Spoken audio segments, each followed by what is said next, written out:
Good afternoon and welcome to the CERIAS Computer Security Seminar from Purdue University. Our speaker today is Tejashree Datar, who is a PhD student here at Purdue University in the Cyber Forensics program. Her presentation today is about the Yahoo Messenger forensics, updated and studied for later versions of Microsoft Windows. Tejashree? Hi, I'm Tejashree, and I was just talking and saying that I had taken this course before and I was sitting there that time and I did not believe that I would be standing here giving a presentation that time. Anyways, well, as the title says, I'm from the forensics background, so in the forensics department, so I'm going to be talking about Yahoo Messenger forensics. This paper was actually presented in a conference in Dublin in 2011, and the way we did this paper, I'll tell you a bit about that later on. Anyway, so what I'm going to talk about today is why Yahoo Messenger forensics, as in that's the big question, right? And then a little bit about previous work, and then talk about what we did throughout, as in the methodology section, what we found and everything else. All right, so why forensics? So why we decided to do this paper?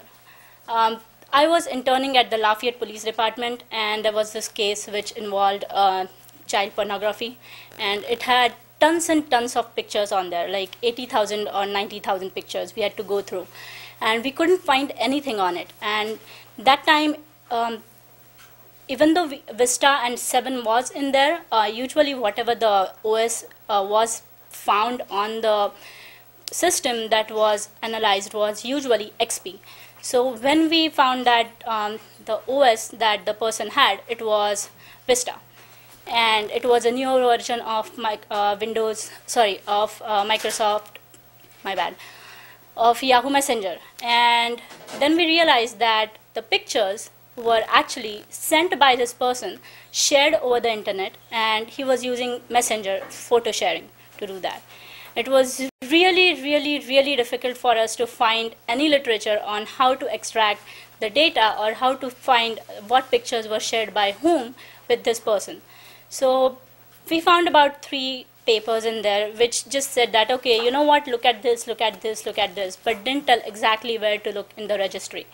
And it was a pain for us to go through these papers and then actually look at this, because the papers were specifically for XP. And now you guys know that XP and Vista or 7, they are totally different. We couldn't know how to do anything about Vista. So what we decided was, okay, you know what, we dealt with this case, but let us put a knowledge base for Vista and 7, which is kind of similar to each other, and see what it is. I know that there are very few people who will be using my Messenger, Yahoo Messenger, for sharing pictures, but there are people out there who do that. And if you are a law enforcement officer who usually don't have as much knowledge about things or forensics as we do, then it's important that they get all the database or all the knowledge that we can provide.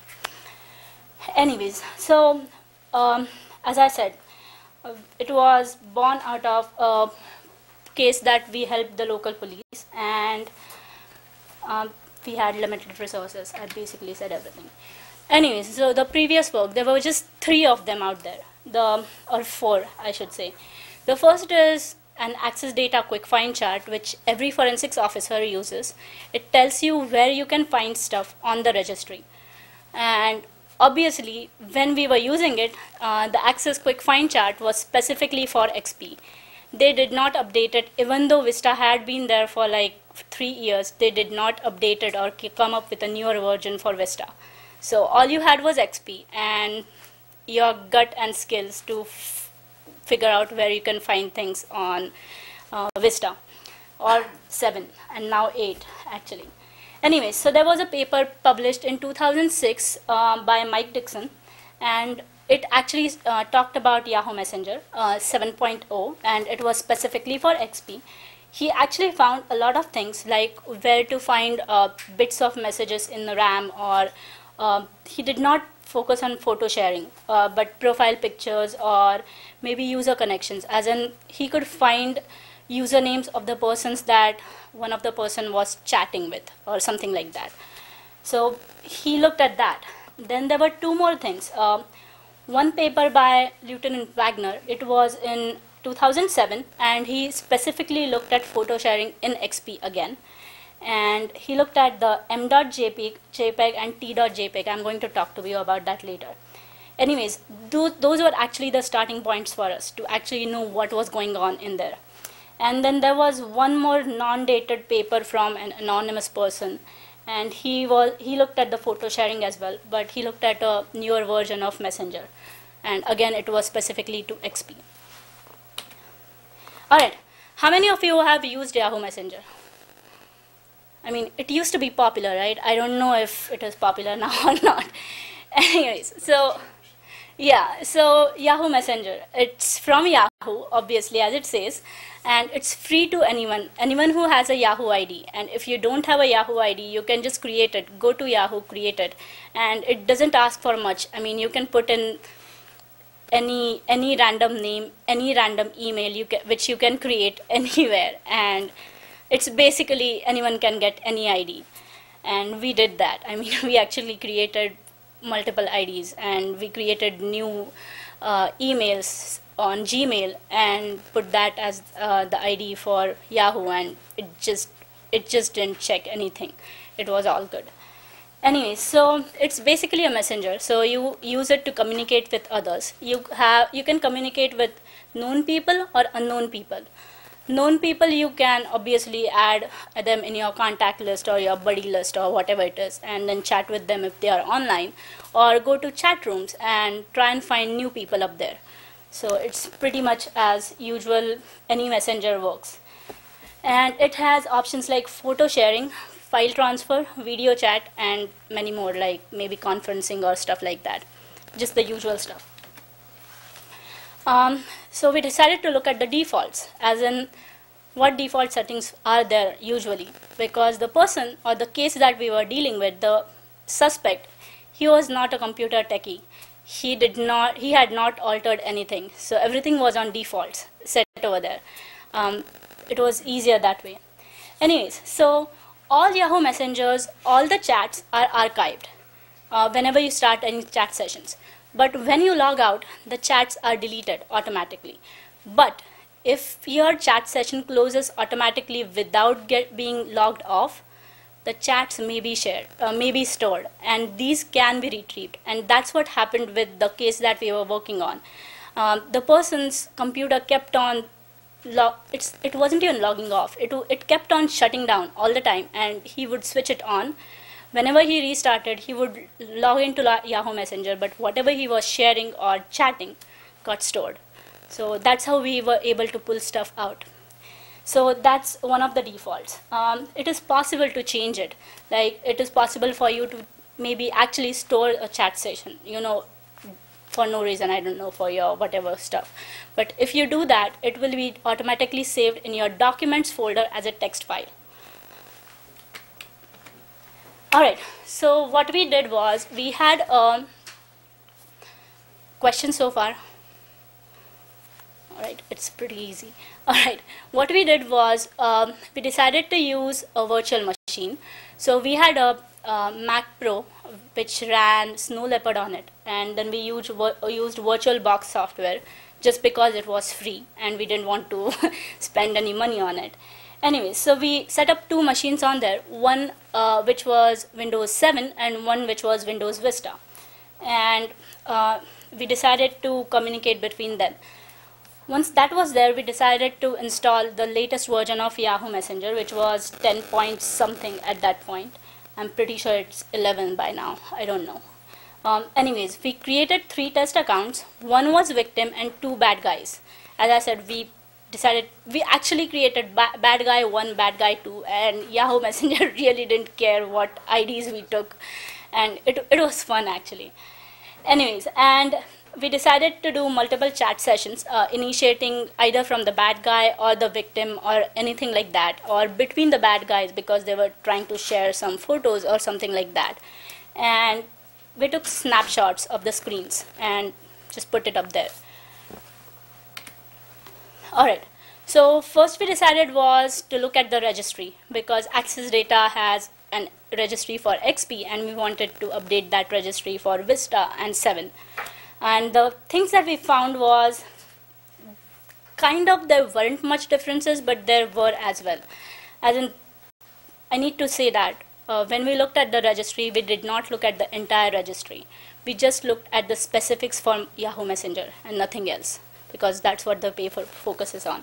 Anyways, we used the built-in registry finder by Microsoft and decided to look through the registry over there. We found a bunch of new things which were not there in XP on 7 and Vista.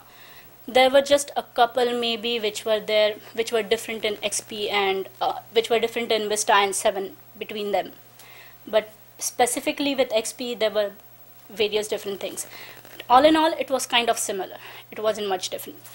And for XP, everything can be found in program files, which is obvious. And for Vista or 7, you have to go and look in program data. Now, program data, as you know, is always hidden. It's by default hidden. You have to go and make sure that it's unhidden for you to go and find things in there. So that's what we found. All right. This is not what we built. We just decided to take the template out of the Access Data registry and build it just the way it was. So until the column that XP, it's actually there in the Access Data registry. We just decided to add 2 more columns in Vista and 7, and obviously some extra things that XP did not have. So if you can see, if you go to Software Yahoo Pager, it gives you a lot of information about the person who is using it, or the user who is using or installed XP on their machine. So it gives stuff like your user ID or what version you're on, or your version revision if you had any. But you can see that XP does not have that. The not applicable thing, XP does not have that. If you have saved your password, you can actually see the passwords up there. Then if your auto login is on or off, because sometimes it gives an idea whether the computer, if it shuts down and if it keeps auto logging in once you restart it or not. So it's kind of good to know that. The chat rooms, like the second one, the screen name chat, it actually gives you the last chat room that you visited.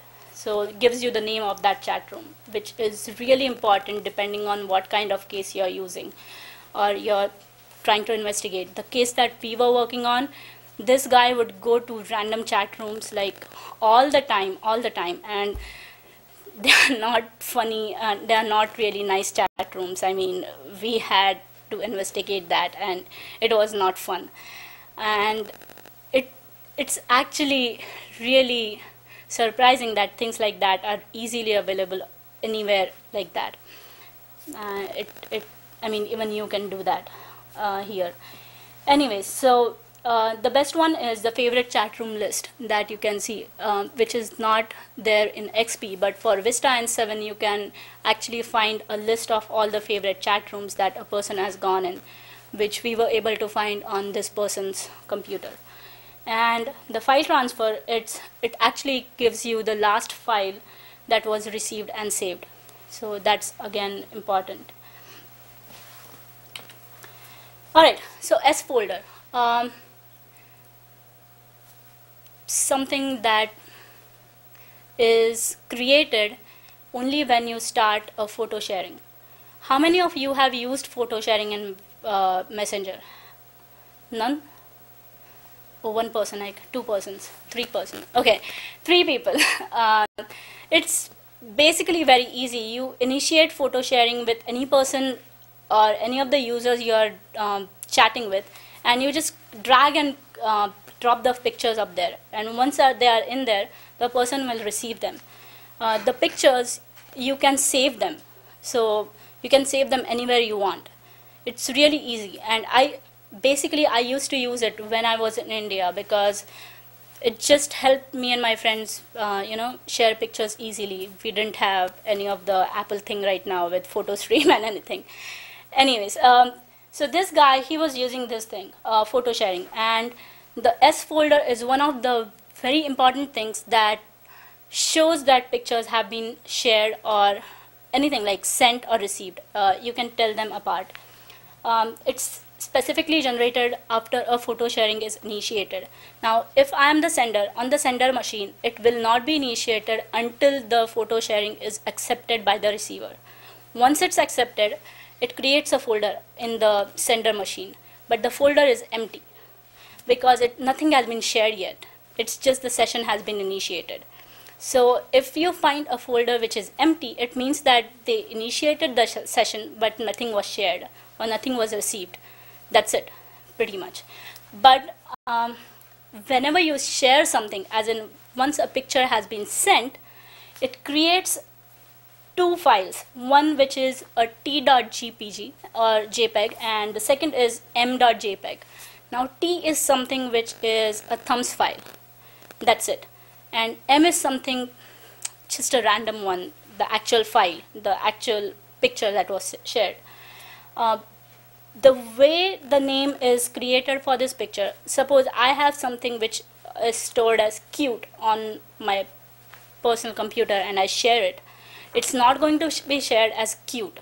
It's going to be shared as some weird random alphanumeric name. That's it.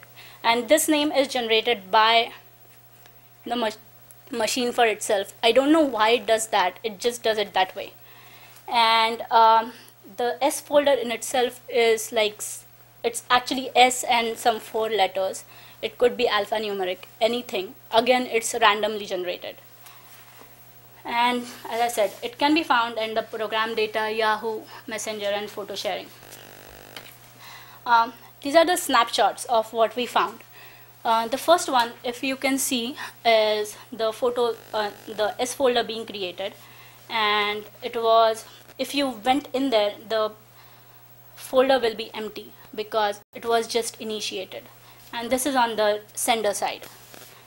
Now, once you go in the folder and once the picture has been shared by the sender to someone else, you can find that there are these two things up here. As I said, these names are really random, but they are going to be same for the same picture. So the T and M, the presence of the T file just indicates, or the thumbs file indicates that the picture was sent and wasn't just received. Usually it shows as M first and T later on, but when the picture is actually sent, the T file is created first, followed by the M. So that's how it does. Alright, so this is what happens on the sending machine, right? Now what happens on the receiving end? So whenever a photo session is initiated, it does not create anything on the receiving machine. But once you send something, like once a picture is sent, it will create a S folder on there. And that S folder will not be empty. It will have some file in it already because a picture has been sent already in there. And on that one, it will not have a T file. It will just have a M file.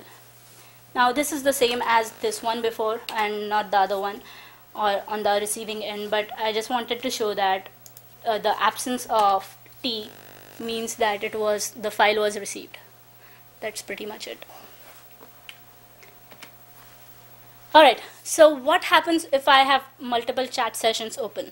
Maybe I'm chatting with like 3 or 4 people and trying to get more and more pictures from them, trying to do things like, okay, you give me this, I'll give you that, and then suddenly trying to asking, do you have this, then I can give you this, or stuff like that. It just shows that if you have multiple S folders, it just means that you have multiple chat sessions going on with multiple photo sharings. That's it. So over here we had 2 photo sharing sessions going on simultaneously on the computer, and it just had 2 of them open. So 2 S folders. Alright, so photos. As I said, whatever the pictures are there on the photo sharing thing, it has this one big window up there, and all the pictures are by default saved under pictures. So you don't have to save it specifically. It just gets saved under libraries. But if you want to save it at a different location, you can. You can right click it and just define a location like C drive or something, and it can be saved that way as well. But by default, it's saved under pictures, which is, this is the path for it. All right, file transfer. Again, how many of you have used file transfer on Yahoo Messenger? 2 people. Okay, good. File transfer, what we did for photo sharing, it's just for pictures, right? But what if I wanted to send a video? Then what? The file transfer is the best option to use over there. File transfer, you can send anything like pictures, music, video, documents, anything. And for that, whenever a file transfer is initiated, you have to accept it and direct it to somewhere to be saved. If you use the default setting, it will be saved under documents. If you don't use that, then you can save it anywhere on the computer. But apart from that, you cannot receive the file unless you accept it and save it somewhere. So that's file transfer. And as I said, here's the path. Under documents, it will be saved over here by default. And that's pretty much it. The date time stamp over here will be the one on the local machine. So if your local machine date time stamp is not set right, I mean, it's going to throw off the investigation, but who cares about the date time, right? Anyways, but that will be something on the machine. But over here, the best thing over here is if my file was called cute in my sending machine, it will be called as cute when it was sent to the receiving end.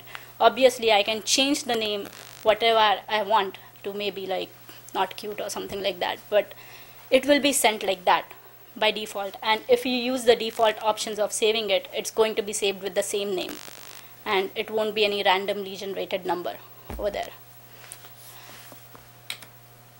All right, as I said, this was a really short paper, and we just wanted to increase the knowledge base, and pretty much that. But we have some future work going on. Actually, just a month back, we were contacted by the IG's office asking us if we had any work done for Windows 8 because that's the newest thing, and they had a case up there with Yahoo Messenger on it for Windows 8, which actually made us happy that whatever we are working on was useful for some people out there. So we are actually deciding to do that for Windows 8 and whatever the newest version for Messenger is. The next thing that we want to do is try and see if we can get any IP addresses off there. We still haven't been able to find any right now, but I'm sure we can. But we didn't dig that deep in there that time. And some additional chat recovery, right? I know for now you can recover chats only if the session was not logged off and the computer was like just shut down or something like that. And trust me, in this case we had tons and tons of chats that we had to go through, try and piece everything together with the S folder file which was created. It was fun but very tedious job, and we are trying to see if we can do that. And as I said, constant addition of new features, as we were just asked about Windows 8. And that's pretty much it. All right, questions? I have a question. You mentioned that some of this work came out of a local police case that you were involved with. Do you know if that case went to trial? Yes, it did, and he was acquitted. So was your work used in the trial as to define the?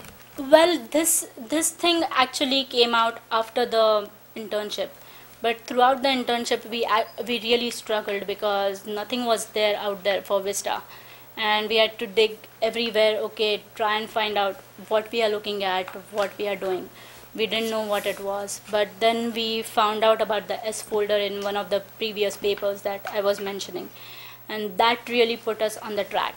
But all that hard work actually led us to write this paper because we didn't want other people who would come across a case like that to not have any direction to go to. So do you know what kind of argument the prosecutor had to make in this I, evidence? I really did not, because even though we were interning there, we were just helping the detective. We are not technically allowed to look at pictures there. So I have no idea what went on in the court. Yeah. How about if you save a photo in external memory and with the computer, what will happen? What will be the task and in the directory? Well, if you send a picture, it will not matter anything, because the picture is anyways in the external, but it will be stored in that S folder. No matter what, the S folder will be created on the machine on both ends, so the receiver and the sender. And anyways, it's really hard to know with the photo sharing which picture was shared, because as I said, it changes the names completely. It's all the random names that it gives to.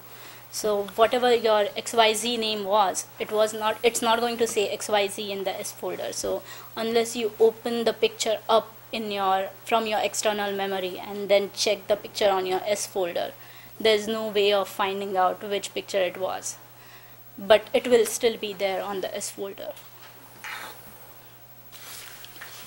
So did you say you provide, or they provide a cheat sheet like for law enforcement to tell them where to go and Yeah. get things? Because Yeah. I worked with sex offenders and Okay. I've never even heard of that. Well, So that would be something that would really yeah, be nice. yeah, I know. Well, the best cheat sheet that they usually have is the access data finder that I was talking about. And as I said, last time I heard it was outdated. I have no idea what it is right now. Okay. I'm not going to claim I know that, but well, if it was outdated in 2011 for Vista, and to not include Vista, I doubt it is going to be updated now. But if it is, then it's awesome. But as you said, yeah, it's not comprehensive. It's just the basic parts or basic things up there. So what we did for Messenger, the registry just talks about the registry. It does not talk about the S folder or the file transfer. So if that was used, no, you cannot find that out unless you experiment yourself or find some of the papers like these.